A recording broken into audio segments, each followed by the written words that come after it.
बिस्मिल्लाहिर्रहमानिर्रहीम। अस्सलाम वालेकुम डियर स्टूडेंट्स। आज हम क्लास 11 की फिज़िक्स के चैप्टर 3 डायनामिक्स के इम्पॉर्टेंट क्वेश्चंस और एमसीक्यूज़ डिस्कस करेंगे। तो पहले हम एमसीक्यूज़ डिस्कस करेंगे। नंबर 1 एमसीक्यू है the rate of change of linear momentum of a body is called. इसका करेक्ट आंसर है ए लीनियर फोर्स। ये पेज नंबर 61 पे बुक में बताया गया है कि rate of change of momentum यानी कि delta P upon delta T F net के बराबर होते हैं, यानी कि टोटल लीनियर फोर्स के बराबर होते हैं।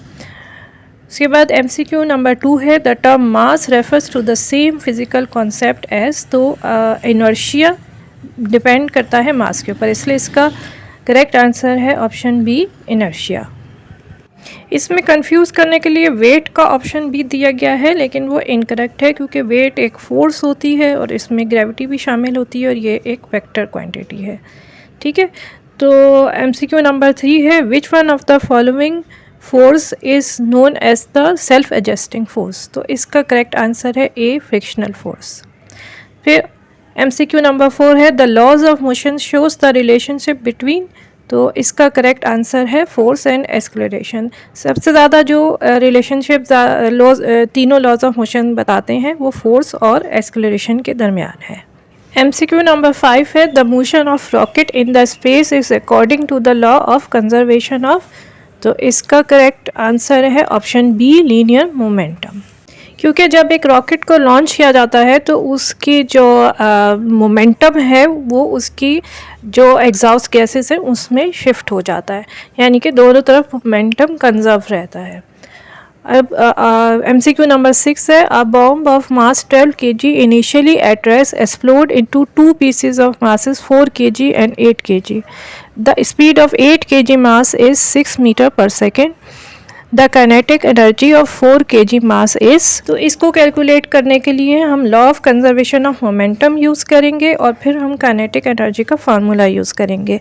Law of conservation of momentum से हम 4 kg वाली बॉडी का वेलोसिटी निकालेंगे और उसके बाद हम काइनेटिक एनर्जी का फार्मूला लगाएंगे और उससे हम काइनेटिक एनर्जी निकालेंगे 4 kg मास वाली बॉडी की, तो वो 288 जूल निकलेगी और यही इसका करेक्ट आंसर है, यानी कि ऑप्शन डी।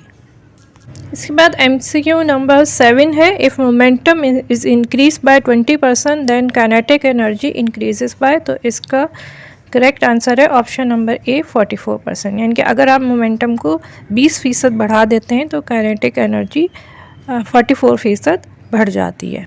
अब MCQ number 8 the kinetic energy of body of mass 2 kg and momentum of 2 Newton second is. तो इसका करेक्ट आंसर है ऑप्शन ए 1 जूल। इसको भी निकालने के लिए पहले हम मोमेंटम का फार्मूला यूज़ करेंगे, उससे हम स्पीड निकालेंगे 2 kg मास के साथ, जिसके बाद हम काइनेटिक एनर्जी का फार्मूला यूज़ करेंगे और फिर काइनेटिक एनर्जी निकालेंगे, तो ये 1 जूल निकलेगी। एमसीक्यू नंबर 9 है for the same kinetic energy the momentum is maximum for. तो इसका करेक्ट आंसर है option D alpha particle. MCQ number 10 है a 3 kg bowling ball experiences a net force of 15 newton, what will be its acceleration. तो इसके लिए हम force is equals to M A वाला formula use करेंगे और हमारा आंसर इसमें निकलेगा option C 5 metre per second square. अब हम आ जाते हैं शॉर्ट क्वेश्चंस के सेक्शन की तरफ। तो उसमें जो इम्पोर्टेंट डेफिनेशंस हैं उसमें momentum, impulse, inertia, elastic inelastic collision, friction, angle of friction और एंगल ऑफ रिपोज। इसके अलावा law of conservation of momentum की डेरिवेशन आ सकती है और लॉज ऑफ फ्रिक्शन लिखने को आ सकते हैं। इलास्टिक एंड इनइलास्टिक कोलिशन की डिफरेंशिएशन विद एग्जांपल्स आ सकती है। फिर क्वेश्चन आ सकता है कि नेट फोर्स कैसे कैलकुलेट करते हैं, और फ्रिक्शन पे क्वेश्चन आ सकता है, टाइप्स ऑफ फ्रिक्शन पे, टाइप्स ऑफ फोर्सेस पे आ सकता है जो कि एक ऑब्जेक्ट पे एक्ट करती हैं। फिर applications of first, second and third law आ सकती हैं जिसमें आप एग्जांपल्स बताएंगे उनके। फिर क्वेश्चन आ सकता है कि how is impulse related to change in momentum, time and force. फिर इन इलास्टिक कोलिजन पे क्वेश्चन आ सकता है। लॉन्ग क्वेश्चंस में जो इम्पॉर्टेंट हैं उनमें इलास्टिक कोलिजन की डेरिवेशन वाला क्वेश्चन आ सकता है और न्यूटन सेकंड लॉ पे क्वेश्चन आ सकता है इसकी पूरी डिटेल्स के साथ। और इसके अलावा एवरीडे लाइफ से एग्जांपल्स आ सकती हैं law of conservation of momentum के बारे में और या फिर इम्पल्स के बारे में। जो न्यूमेरिकल्स इंपॉर्टेंट हैं उसमें जो चैप्टर के पीछे दिए हुए हैं पेज नंबर 72 पे, उसमें सारे न्यूमेरिकल्स इंपॉर्टेंट हैं।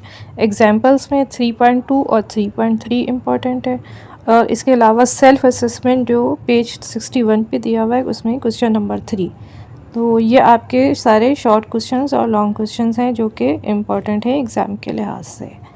इसके साथ ही मुझे इजाज़त दें। उम्मीद है ये वीडियो आपके काम आएगी, आपके लिए मददगार साबित होगी आपके एग्ज़ाम्स में, आपकी स्टडीज़ में। दुआओं में याद रखिएगा। चैनल को सब्सक्राइब करें। अल्लाह हाफ़िज़।